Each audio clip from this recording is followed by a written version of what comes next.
अनब्लॉसम मांगा का chapter 8 start होता है, जहाँ पर कुरोदो किम से कह रहा होता है कि तुम भी मुझे जोसेंग लैंग्वेज में एक नाम दो। मेरे पास बहुत समय है, तुम आराम से सोच लो और फिर मुझे एक नाम दो। तब किम अपने मन में सोच रहा होता है कि वाओ, ये कितना ज़्यादा निर्दयी है। तब किम ग्राउंड पर कुछ लिखता है और यूकियो को कहता है, ये लो तुम्हारा नाम, अब तुम खुश हो गए, अब मुझे यहाँ से जाना होगा, मेरी ट्रेनिंग चालू होने वाली है। तब यूकियो किम को रोकते हुए कहता है, तुमने लिखा क्या है, इसे पढ़ तो दो। किम लिखा होता है नरग्योंग मुग्योंग। तब यूकियो किम को बोलता है, नरग्योंग ये कितना ज़्यादा सिमिलर साउंड कर रहा है मुग्योंग के। और किम सोच रहा होता है, क्या सच में? तब यूकियो कहता है, इसका मतलब क्या होता है? तब किम बताता है, इसका मतलब होता है गोल्डन या कोई ऐसी चीज़ जिसकी आवश्यकता लोगों को हो। तब यूकियो एग्जाम्पल देता है, क्या जैसे कि सन? तब वो कहता है, वाह ये कितना अमेजिंग है। तब किम कहता है, एग्जैक्टली हाँ। तब यूकियो कहता है कि मुझे अब मेरे नाम से बहुत प्यार हो गया है, नरग्योंग नरग्योंग। और यूकियो कहने लगता है, हेलो माय नेम इज़ नरग्योंग, किम नरग्योंग। और किम उसकी ये हरकतों को देखकर अपना मुंह बंद करके तेजी से हंस रहा होता है और कह रहा होता है कि बस बहुत हो गया। तब सीन शिफ्ट होता है, जहाँ यूकियो मिस्टर एन से कह रहा होता है कि अब से आप मुझे किम नरग्योंग बुलाएंगे। और मिस्टर एन घबराते हुए अपने मन में सोच रहे होते हैं कि यूकियो ये कैसा एक्सप्रेशन दे रहा है।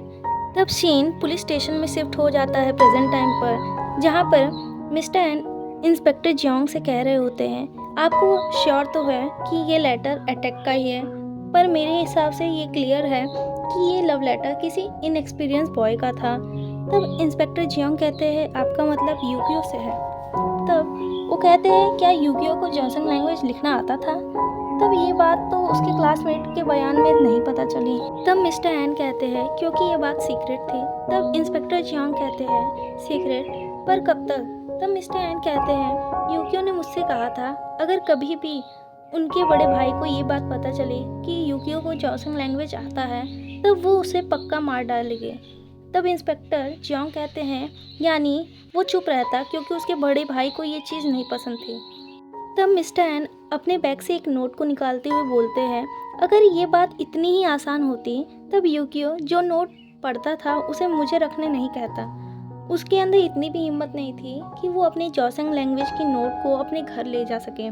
तब वो कहते हैं कि मैंने यूकियो के फेस पर काफ़ी बार मार्क्स भी देखे थे। तब इंस्पेक्टर जियोंग कहते हैं, मार्क्स? कैसे मार्क्स? तब मिस्टर एन कहते हैं, जैसे कि आप जानते हैं कि कुरोदो फैमिली के यंग मास्टर को इस दुनिया में किसी के पास भी इतनी हिम्मत नहीं है कि टच भी कर सके। मेरे ओपिनियन में मिस्टर एन बताना चाह रहे होते हैं कि जो यूकियो के फेस पर मार्क्स होते होंगे वो उसके बड़े भाई ही उसको पीटते होंगे, तभी उसके फेस पर वो मार्क्स आते थे। और किसी के अंदर इतनी हिम्मत नहीं है कि यूकियो को टच भी कर सके बिना उसके फैमिली मेम्बर के। तब मिस्टर एन कहते हैं, मैंने सोचा था कि इस नोट को मैं यूकियो के फैमिली मेम्बर को दूंगा, पर मैं अब इसे एक एविडेंस की तरह सबमिट कर रहा हूँ। और जैसे जैसे आप इस नोट को पढ़ना शुरू करेंगे वैसे वैसे ही आपको लेटर से मिलती हुई चीज़ें इसमें मिलेगी। तब मिस्टर एन शायद वहाँ से चले जाते हैं और कुछ पुलिस वाले इंस्पेक्टर जियोंग से कह रहे होते हैं, मेरा मानना है कि जो ये लेटर है वो यूकियो ने ही लिखा था। हो सकता है ये चीज़ मिस्टर एन से इसलिए इतनी ज़्यादा मिलती है क्योंकि यूकियो उन्हीं से ट्यूशन लिया करता था इस चीज़ की, और यूकियो की हैंडराइटिंग इस लेटर से बहुत ही ज़्यादा मिलती भी है। तब इंस्पेक्टर जियोंग अपने मन में सोच रहे होते हैं, यानी ये कोई वार्निंग लेटर नहीं था और वो अटैक और फ्यूनरल केवल एक कोइंसिडेंस था जिसका फ़ायदा उठा के क्रिम्सन बर्ड ने मौका पाकर वहाँ पर हमला किया। फिर भी इससे कोई साबित नहीं हो जाता कि किम इनोसेंट है। हाँ, भले ही वो क्रिम्सन बर्ड से बिलोंग ना करता हो, फिर भी उसका इनोसेंट इससे प्रूव नहीं हो सकता कि उसने यूकियो का मर्डर नहीं किया है।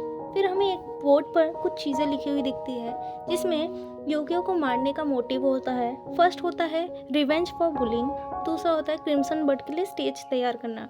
क्रिम्सन बर्ड का इस मामले में हाथ उतना नहीं था। लास्ट स्टेटमेंट बचता है किसी ने उसको रिवेंज किया हो क्योंकि वो बुली करता था, और वो इतना बुली तो करता ही था कि कोई उसको मर्डर कर सके। और उसने अपनी फीलिंग को एक लव लेटर में लिखा था जो कि एक अपोजिंग स्टेटमेंट है।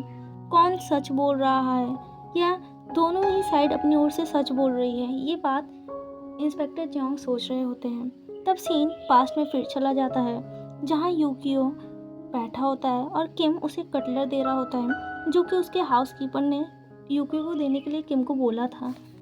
तब किम यूकियो से कह रहा होता है, ये लो तुम्हारा कटलर जो कि मुझे हाउसकीपर ने तुम्हें देने कहा है। तब यूकियो के फ्रेंड उसको मजाक उड़ाने लगते हैं। उन लोग कहते हैं कि वाओ देखो तो किम यूकियो से कितने प्यार से बात कर रहा है। तब केंजी किम से कह रहा होता है कि तुम्हारी प्रॉब्लम क्या है, तुम इतना फ्रेंडली बिहेव कर रहे हो।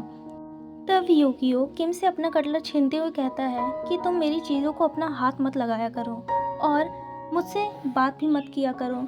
तुम्हें क्या लगता है कि मैं तुम्हारा भाई हूँ या कोई और? सिर्फ हम लोग केवल एक घर में साथ में रहते, इसका मतलब ये नहीं कि तुम मुझसे इतना ज़्यादा फ्रेंडली हो गए। तब यूकियो के फ्रेंड उसे कहते हैं कि अब जाने भी दो, ये बहुत ही ज़्यादा बुरा हो रहा है।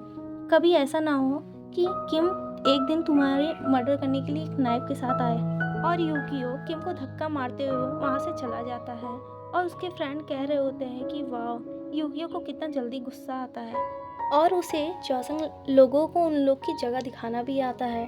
और जब यूकियो वहाँ से चला जाता है किम खड़ा होकर केवल उसे देख रहा होता है। तब सीन शिफ्ट होता है और हमें चेंजिंग रूम का सीन दिखाया जाता है जहाँ पर किम ड्रेस चेंज कर रहा होता है और यूकियो वहाँ घुस आता है। तब किम कहता है तुम्हें दिखाई नहीं देता कि मैं चेंजिंग कर रहा हूँ। तब यूकियो कहता है कि तुम अपना मुंह बंद रखो। तब यूकियो किम के पास जाता है और किम से बोल रहा होता है कि तुम्हारी एक्टिंग तो काफ़ी ही ज़्यादा भयानक थी, क्या तुम मुझे पागल समझ के रखे हो? फाइनली तुमने पकड़ ही लिया कि मैं तुम्हें पसंद नहीं करता हूँ। तब किम कहता है तो क्या, अब मैं तुम्हारी इसके लिए भी अपॉलजी मांगूँ तुमसे? और चैप्टर 8 इसी के साथ एंड हो जाता है। मुझे भी समझ में नहीं आया कि वो बोलना क्या चाह रहा है, कि वो किम को पसंद करता है कि किम को पसंद नहीं करता। ये तो नेक्स्ट चैप्टर में पता चलेगा। तब तक के लिए थैंक यू फॉर वॉचिंग।